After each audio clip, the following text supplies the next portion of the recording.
Okay, ready?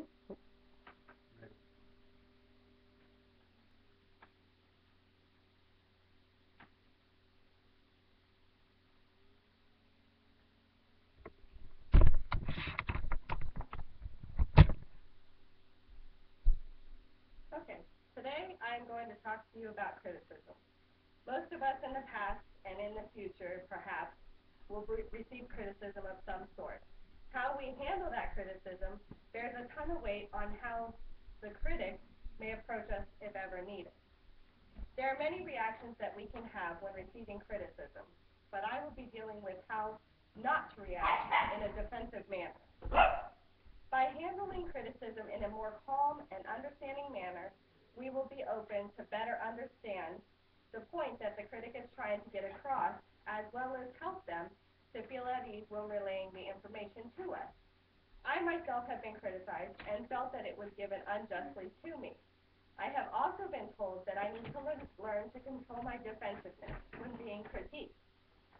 So I felt that by researching how to better deal with criticism, that it would be beneficial to me. To help you understand what I learned, I will share the information that I found to be personally effective when faced with criticism. These methods are silence, objectifying the situation, active listening, and expressing gratitude. The first method that we're going to talk about is silence. Our initial reaction when receiving criticism is to argue back, to be mad, to be angry, to be upset, even sometimes to be defensive. However, according to Oleg Mokov, who is a personal development blogger on Simple Life Media website, wrote a four-step process in which to externalize criticism to be able to take it more easily.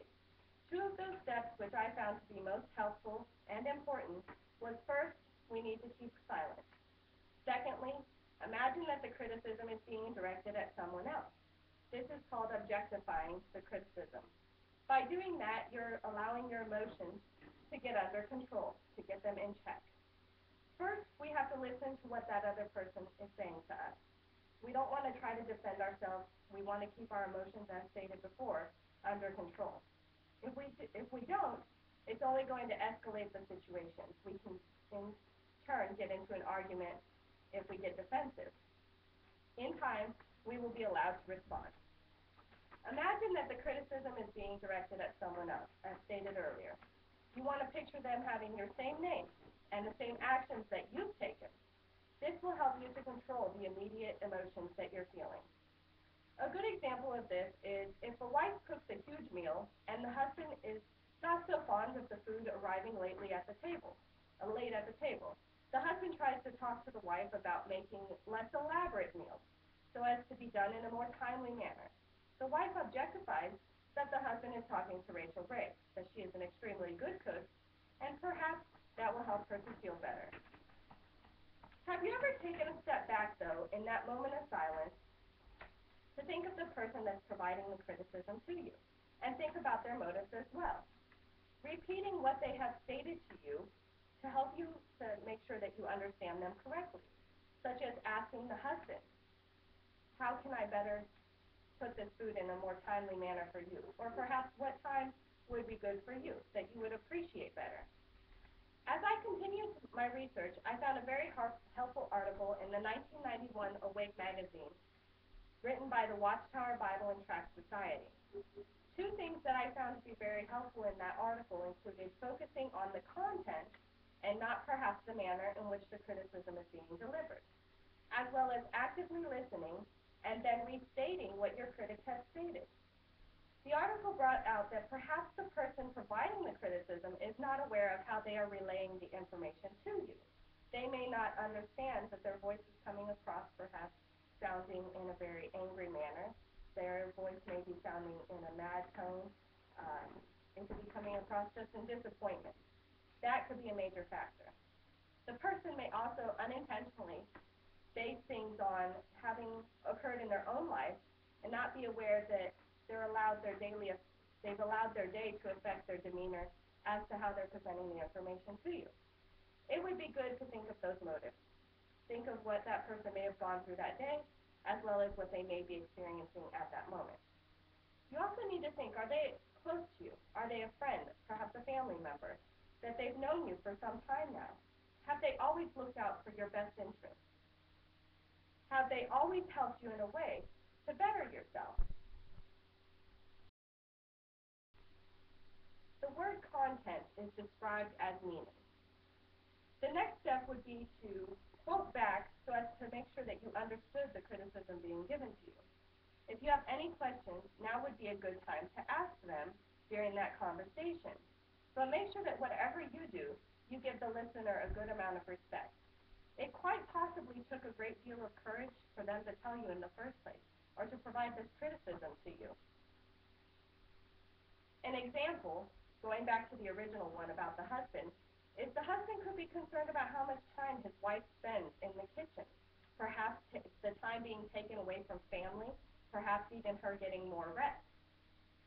So after reflecting on those points, what can we do that can seal a stronger bond between you and the person that is critiquing you, as well as perhaps making them feel more comfortable or even comfortable enough in the future to come back to you to talk to you about any criticism or things that they might want to bring out to you? After receiving that criticism, we come to a turn in the road. You may not necessarily agree with the criticism in which you've just received, but saying thank you can make the situation less defensive. I found a website entitled Pick Your Brain, which is devoted to helping improve the self. It stated, if the critic gives helpful advice, say thanks. If someone comes to you and gives you some kind of criticism, they have done you a favor. They could let you go on walking in the same path that you have, making the same mistakes that you may have in the past. However, they took the time to show their concern for you by expressing it in a way of criticism. So just say thank you. That will ease the situation. Plus, the criticism that you're being given provides you benefits not only now, but perhaps in the future. And you may know this person, and in the past, perhaps they've given you criticism before, and it has benefited you. So taking a moment to look back on those moments could perhaps ease the feelings that you have towards this person providing it to you now. Back to the original example, the husband has always shown that he cares for you and has always wanted to better you and your life. So either expressing your thanks by way of words or writing them to him will help him to continue to feel the love and the appreciation that you have for him. So today I've given you some basic steps that you can take in your everyday life when receiving criticism of any sort. First, by being silent. Second, by objectifying the situation. Thirdly, by actively listening. And lastly, by expressing your gratitude towards that person. So the next time that you receive criticism, you'll be able to help diffuse the situation and build a bond of confidence with your critics. You'll also be able to make them feel at ease, which isn't that what we're always trying to do, is make our relationships feel more at ease and more comfortable with each other. So I can't promise you that from time to time you won't get defensive. However, by actively applying these techniques that we've discussed today, you will be better equipped in the future to have less volatile situations and be able to handle criticism without being defensive. Thank you.